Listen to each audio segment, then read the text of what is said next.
لو بتحب الحادق يبقى حامل في ولد. في جملة بنسمعها كتير وبتتقال بثقة كأنها حقيقة علمية، لو نفسك في الحادق يبقى حامل في ولد. وغيرها زي لو وشك منور يبقى بنت، لو الحمل تقيل يبقى ولد. بس يا ترى الكلام ده علم ولا مجرد حكايات بنحب نصدقها؟ اللي نقدر نقوله بكل وضوح نوع الأكل اللي نفسك فيه مش هو اللي بيحدد نوع الجنين.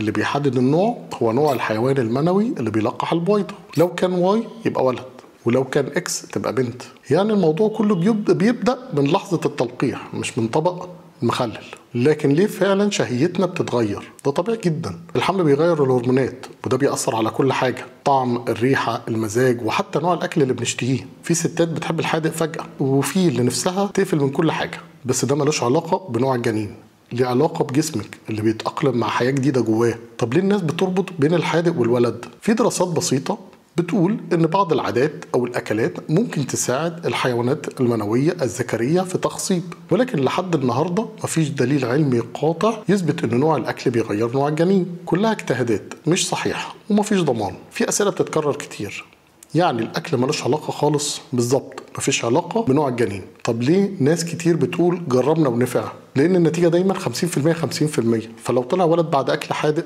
الناس بتربط بينهم حتى لو مفيش علاقة حقيقية. هل في طريقة مضمونة للحمل بولد؟ مفيش طريقة مضمونة 100%. في طرق طبية زي الحقن المجهري مع تحديد النوع الجنين، لكن دي بتكون تحت إشراف طب دقيق.